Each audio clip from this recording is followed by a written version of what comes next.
So I was excited, new foam, air zoom units in the midsole. I thought there was going to be a little bit of excitement here to this peg.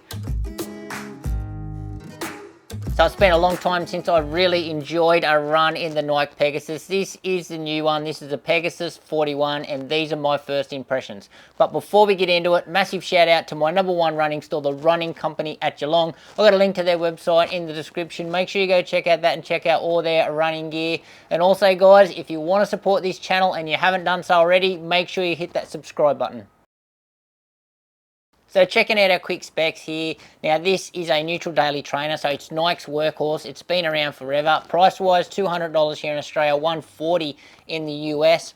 Now in the weight, in my size, it's coming in at 280 grams, which is 9.8 ounces, and that's in a US 8.5. Now in the stack, nothing official on the Nike website, but I've had a bit of a look around. There's some reports of it being 37 in the rear, 27 in the front, giving us a 10mm drop. Now, with that stack height, it definitely doesn't feel like it's 27 in the front. It feels much lower than that. And that's obviously, it makes me feel like the drop or the offset is much higher than 10mm as well. So in the upper, the material that they're using here is a engineered mesh, and I quite like the material that they're using. The breathability is pretty good, and the overall feel of it is actually quite nice. Heel counter wise, really solid heel counter. We've got a Achilles flare there, which is also really nice. Now in the padding department, I'm going to say lots of padding here, almost plush, so really nice amount around the heel collar, and nice and padded plush tongue as well. The tongue is also fully gusseted, so that is not going to go anywhere. Now lacing system, they're not using their eyelets here, but they've used this light lacing system in previous models of the Pegasus and also in previous models of the Vomero, which I've seen. Now the lockdown in this shoe is excellent. So it's one of the best lockdowns that I've felt in a long time. So great work there, Nike. In the fit department, lengthwise, it is true to size, and at the width, I think it's about normal. The toe box doesn't have a lot of volume, but I'm having no dramas with any foot rubbing or anything like that. And in our outsole here, we got lots and lots of rubber coverage, is what you would expect on your Pegasus, on your daily trainer. So durability in this shoe is going to be super high, and they're also using their waffle pattern lugs. And traditionally, these lugs have had great grip in all conditions, and they're pretty good on a dirt road as well. So in our midsole here, so interesting updates here. So they've changed the foam from the normal React into React X. Now this React X, Nike claims that it's 13% more responsive than the old foam. So I don't think that's going to be hard to do because the old React wasn't that good. However, my only question is, when I buy a daily trainer, I'm not chasing a responsive foam. I want a nice soft foam, one that's going to protect my legs and just save me from the pounding of the road. But obviously within this React X foam, there is 2 air zoom units. They've got one in the rear and one in the front, just to try to give this foam a little bit more energy return, a little bit more pop. Now geometry wise, there is no rocker here. This is a very traditional shoe like all the Pegasus range, so there's no 4-foot rocker or anything like that. There's also no plate in the shoe, so there's no carbon plate or nylon plate. It's just the foam and the air zoom units, and flexibility wise, it's quite a flexible shoe, which is also quite nice. And in the ride, so what I can say is road feel, lots and lots of road feel, especially through the forefoot. So I definitely wasn't expecting that. It's quite firm. So when I first sort of started jogging, I was like, oh, it actually feels quite responsive in the forefoot.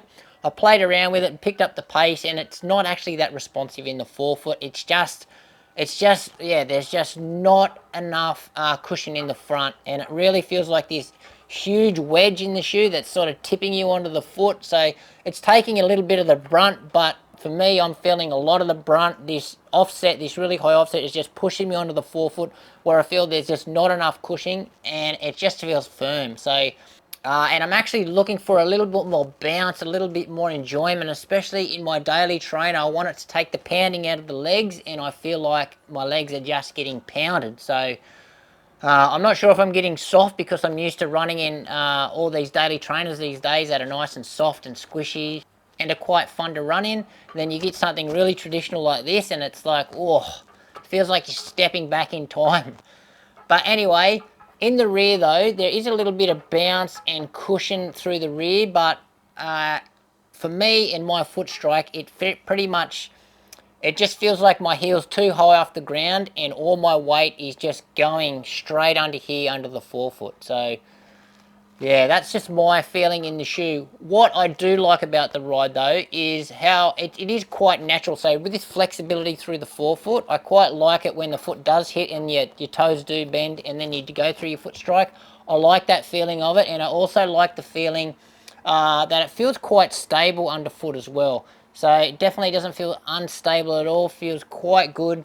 But yeah, this React X foam, I don't think there's much enjoyment to it. So, and I can probably understand now why they've squeezed some airbags units into it just to get a little bit of life out of it.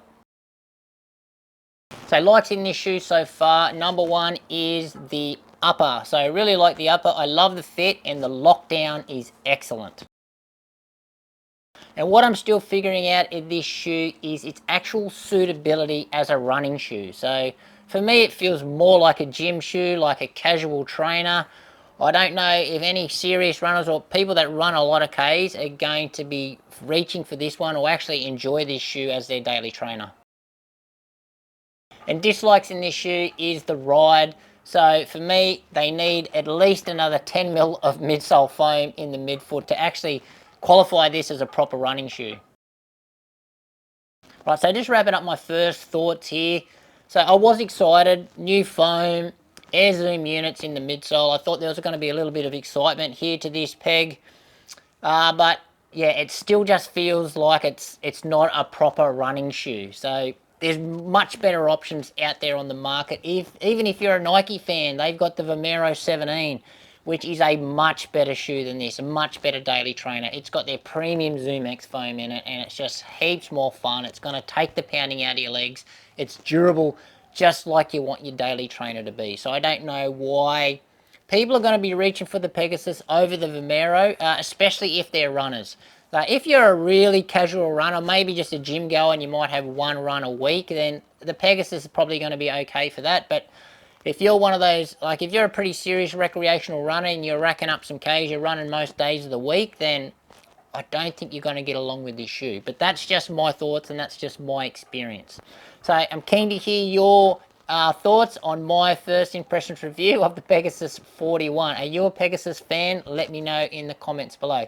If you got any further questions, again, drop them in the comments below. Really enjoy reading those. Anyway, guys, that's it. Thanks for watching. Make sure you give this video a like, subscribe to the channel, and we'll see you next time.